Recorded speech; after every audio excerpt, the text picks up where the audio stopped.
नमस्कार डीएलएड प्रशिक्षुओं, आपका मेरे चैनल पर पुनः स्वागत है। आज फिर से हम प्रारंभिक शिक्षा के नवीन प्रयास वही पेपर यानी पेपर 2 में टॉपिक एसआरपी करते हैं। एसआरपी डिस्कस करते हैं। एसआरपी डिस्कस करने से पहले मैं आपसे कहूँगी कि ज़रा याद कीजिए कि जो आपके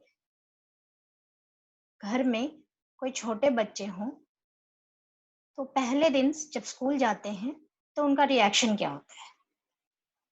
पहले दिन स्कूल जाते हैं तो क्या बड़ी खुशी-खुशी जाते हैं, कुछ बच्चे बिल्कुल ऑब्वियसली खुशी-खुशी जाते हैं, आप देखते होंगे, लेकिन कई बार आपने देखा होगा कुछ बच्चे रोने लगते हैं।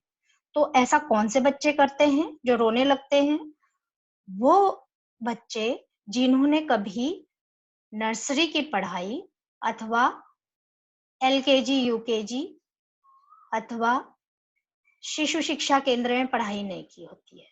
अर्थात वो सीधे प्रवेश कक्षा 1 में पा लेते हैं और पाने के पश्चात जब वो विद्यालय जाते हैं तो वो अपने आप को बड़ा ही वहाँ पर कंफर्टेबल नहीं पाते, बड़ा ही असहज महसूस करते हैं। ऐसे विद्यार्थियों के लिए ही एक कॉन्सेप्ट की परिकल्पना की गई एनसीईआरटी द्वारा, एक प्रारूप तैयार किया गया जिसका नाम दिया गया एसआरपी। तो एसआरपी क्या है प्रशिक्षुओं? एसआरपी है विद्यालय शिक्षा की तैयारी कार्यक्रम, यानी स्कूल रेडीनेस प्रोग्राम। एसआरपी उन बच्चों के लिए विकसित किया गया मॉड्यूल है जो कक्षा 1 में सीधे प्रवेश लेते हैं और वहां पर जाके वो सामंजस्य नहीं बिठा पाते। तो ऐसे बच्चों के लिए हम क्या किया करें कि वो सहज महसूस करें विद्यालय में और विद्यालय आने को तत्पर हों, उनकी उपस्थिति बढ़े। तो इसीलिए आवश्यकता हमें एसआरपी की पड़ी। प्रारंभिक शिक्षा में सीधे कक्षा 1 में प्रवेश लेने वाले 5+1 आयु वाले छात्रों को आने वाली बाधा को दूर करने के लिए एसआरपी की परिकल्पना की गई अथवा एसआरपी की आवश्यकता पड़ी। एसआरपी का इसलिए उद्देश्य क्या हो गया कि घर से विद्यालय जाने को आतुर तथा तत्पर बनाना। जो बच्चे घर से विद्यालय जाने में आनाकानी कर रहे हैं, वो ऐसा उनको वहां पर अट्रैक्ट किया जाए, इतना आकर्षित कर लिया जाए कि वो विद्यालय जाने में कतराए ना और खुशी-खुशी सहर्ष विद्यालय जाने को तैयार हो जाए। अपना स्कूल बैग और अपना गणवेश उठाकर बड़ी अच्छे से तैयार होकर विद्यालय जाएं। विद्यालय में मित्रों के साथ सामंजस्य करने में उन्हें सक्षम बनाना। जो उनके साथी मित्र हैं, उनको उनके साथ वो प्रेम पूर्वक वहाँ रह पाए। छात्रों में सीखने के प्रति रुचि उत्पन्न करना। वहाँ पर जाने के पश्चात उन्हें अच्छा लगे। अब होता क्या है, क्योंकि ये पहली बार विद्यालय जाते हैं, वहाँ पर जो बाकी बच्चे हैं वो पहले से विद्यालय में रहना और मित्रों के साथ अच्छे से व्यवहार करना, मिलजुल कर रहना और सीखना भी जानते हैं, क्योंकि उनको ऐसी शिक्षा प्रिपरेटरी अथवा नर्सरी अथवा एलकेजी, यूकेजी में दी जा चुकी होती है अथवा शिशु केंद्र में भी दी जा चुकी होती है। तो वो बहुत ही सहज होते हैं और ये जब जाते हैं तो ये उनके साथ कोप अप नहीं कर पाते और इसी वजह से इन्हें अच्छा नहीं लगता विद्यालय में जाना।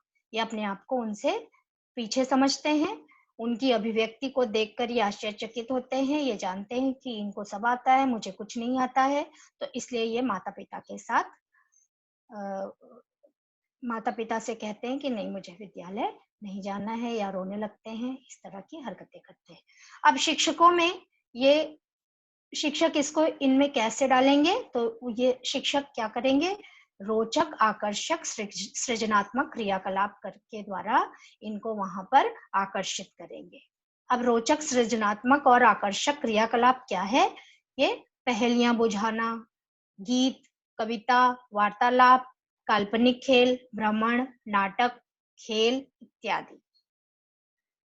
इसका नियोजन और आयोजन करके शिक्षक इनको अट्रैक्ट कर सकते हैं। तो शिक्षकों में ये अभिक्षमता एसआरपी विकसित करती है। अब एसआरपी को किस तरह से क्रियान्वित करते हैं? क्रियान्वयन प्रक्रिया सर्वप्रथम ऐसे छात्रों को क्या करते हैं, जैसे ही वो विद्यालय में प्रवेश लें, तो ये नहीं उनको तुरंत पाठ्यक्रम और पाठ्यपुस्तक पकड़ा दीजिए, नहीं। पहले वो उन्हें कुछ समय दीजिए, और ये समय कितना हो सकता है? हो सकता है 6 सप्ताह अथवा 2 माह तक जा सकता है। उन्हें कम से कम वहाँ व्यस्त रखिए।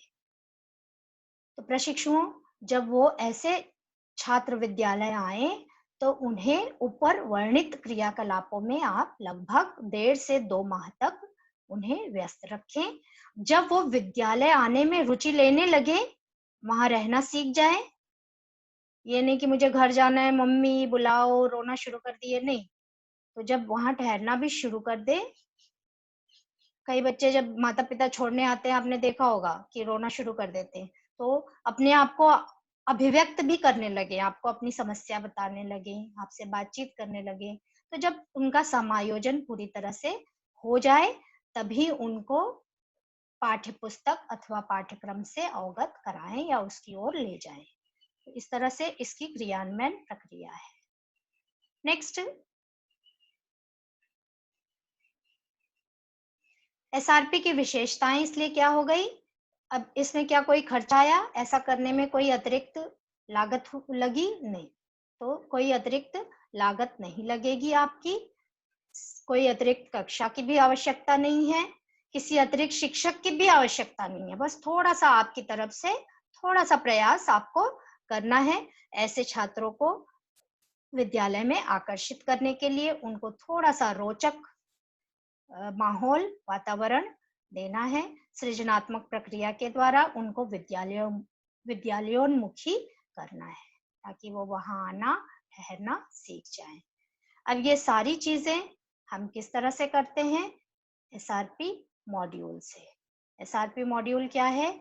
सेवाकालीन प्रशिक्षण के समय वितरित अथवा समय-समय पर उपलब्ध कराया गया मॉड्यूल। मैंने आपको बताया था, सेवाकालीन प्रशिक्षण जब होता है तो हस्तपुस्तिका के माध्यम से या मॉड्यूल के माध्यम से शिक्षकों को प्रशिक्षित किया जाता है। ये मॉड्यूल बीआरसी के माध्यम से भी शिक्षकों को पहुंचाया जाता है। और ये मॉड्यूल का विकास किसने किया? विकास राज्य परियोजना कार्यालय, यूपीएससीआरटी, बेसिक शिक्षा निदेशक अथवा निदेशालय, सभी के लिए शिक्षा परियोजना परिषद, राज्य शिक्षा संस्थान इत्यादि के सहयोग से एनसीईआरटी द्वारा विकसित किया गया। एक पॉइंट, अब एक स्लाइड में जो है एसआरपी का कार्यक्षेत्र, एसआरपी का जो कार्यक्षेत्र है छात्रों, उस पर भी फोकस कर लीजिए। एसआरपी का कार्यक्षेत्र है छात्र की वैयक्तिक तैयारी कराना, शैक्षिक तैयारी कराना और संज्ञानात्मकता का विकास, छात्रों में सृजनात्मकता का विकास। उनकी वैयक्तिक तैयारी कैसे कराएंगे? तो एसआरपी क्या करती है, क्योंकि वे छात्र घर से दूर आपके पास आ रहे हैं विद्यालय में, तो उनमें कुछ असुरक्षा की भावना होती है, इसलिए घर से दूर सुरक्षा की भावना का विकास करेंगे। उनमें उनमें स्वस्थ आदतों का विकास करेंगे, पर्सनल हाइजीन सिखाएंगे, उनको मिलजुल कर रहने की भावना विकसित करेंगे, दूसरों का सम्मान सिखाएंगे। शैक्षिक तैयारी, उनको विभिन्न ध्वनियों में विभेद करना सिखाएंगे, जैसे प्रायः ब और भ में वे भेद नहीं कर पाते, ग और घ में भेद नहीं कर पाते। उनका शब्द भंडारण बढ़ाएंगे, उन्हें हिंदी बोलना, मोस्टली बच्चे जब गाँव से या घर से आते हैं तो वहीं की भाषा बोलते हैं, तो खड़ी बोली नहीं बोलते, हिंदी नहीं बोलते। तो उनमें थोड़ा-थोड़ा ये आदत भी डालनी ज़रूरी है कि पूरी बात ठीक है, स्थानीय भाषा आनी चाहिए, स्थानीय भाषा में भी बोलिए, मगर हिंदी बोलना भी सीखिए, हिंदी हमारी राष्ट्रभाषा है। और अगर अंग्रेजी शब्द है तो अंग्रेजी सीख रहे हैं तो उनमें थोड़ी-थोड़ी अंग्रेजी भी बोलने की आदत का निर्माण करना चाहिए। ध्वनि और दृश्य में साहचर्य स्थापित कर सकें, ठीक है? जो बोला जाए और जो देखा जाए, उन दोनों को देखकर उनको एसोसिएट करना उन्हें आना चाहिए। थोड़ी देर के लिए कम से कम वो बात को सुने, ध्यान एकाग्र करने की क्षमता उनमें विकसित की जाए। घर घटनाक्रम जो भी घर में होता है या रास्ते में कुछ हुआ तो उसको अच्छी तरह से वो आपको अ, दोहरा सकें, ऐसी भी उनमें अभिक्षमता विकसित की जाए। आँख और हाथ का, जैसे 3 एचएस होते हैं, बहुत इम्पोर्टेंट होते हैं एजुकेशन में। Which are those 3 Hs? They are head, hand and heart. तो यहाँ पर हेड, हैंड एंड हार्ट तो नहीं, क्योंकि हार्ट अभी नहीं, अभी बड़े बच्चे नहीं है, तो यहाँ पर आँख और हाथ, यानी आँख और हाथ का सामंजस्य, सिर्फ हाथों का सामंजस्य अभी बताना है, क्योंकि प्रारंभिक शिक्षा के बच्चे स्तर के बच्चे हैं, तो इनको बहुत ज़्यादा अभी नहीं सिखाना है। दिमाग बहुत ज़्यादा नहीं लगाना है और हार्ट भी नहीं लगाना है, सिर्फ हाथों को ट्रेनिंग देनी है और अक्षर पहचान पाएँ। संज्ञानात्मकता का विकास कैसे करेंगे? कोई 2 चीज़ को आपस में मिला सकें कि ये इसका आधा पार्ट है, ये इसका आधा पार्ट है, उन दोनों को हम मिला दें। क्रम में चीज़ों को लगा सकें, अगर उनको 1, 2, 3, 4 ये गिनती आती है तो क्रम में चीज़ों को लगा सकेंगे। संख्याओं को पहचान लें, संख्या पहचानेंगे तभी क्रम में लगा पाएँगे, या स्टोरी के अगर अलग-अलग पार्ट्स हैं तो भी क्रम में लगाना उनको आना चाहिए। अच्छा, रंगों की पहचान करना, भाषा अभिव्यक्ति, ये सारे संज्ञानात्मक कौशल उनके अंदर इनकलकेट किए जाएँ। सृजनात्मकता का विकास, सृजनात्मकता का विकास कैसे करेंगे? कुछ उनको चीज़ें देंगे, जैसे मिट्टी दे दिया, कागज़ दे दिया, कपड़े की कतरन दे दी, फूल, रंग इत्यादि या व्यर्थ की वस्तुएँ दे दी और उनसे कहा कि भई कुछ बनाओ इससे, तो वो समय का सदुपयोग करना भी सीखेंगे और कुछ ना कुछ देखा जाए कि वो क्या बनाते हैं या उससे खेलें भी थोड़ी देर के लिए, तो वो उन्हें एक वहाँ पर रहने के लिए आनंददायी लगेगा। ये सब कार्य करने में वो अपने आप को अच्छा महसूस करेंगे और आनंददायक कार्य करेंगे। मनोरंजन पूर्ण क्रियाकलाप भी करवा सकते हैं, जैसे कभी गाना सुन लिया, कभी गाना गाने को कह दिया, कभी डांस करने को कह दिया, तो खेल और खेलने के लिए ले गए, शाब्दिक भाषा कौशल सिखाया। कभी-कभी ऐसे गेम्स होते हैं ना, जिसमें वन वर्ड आंसर, क्वेश्चन पूछो या पहेलियाँ बुझाना, तो शाब्दिक भाषा कौशल भी उनमें विकसित किया गया। तो इस तरह से एसआरपी ने अपना कार्यक्षेत्र पूर्ण किया और एसआरपी द्वारा किया गया कार्यक्षेत्र ये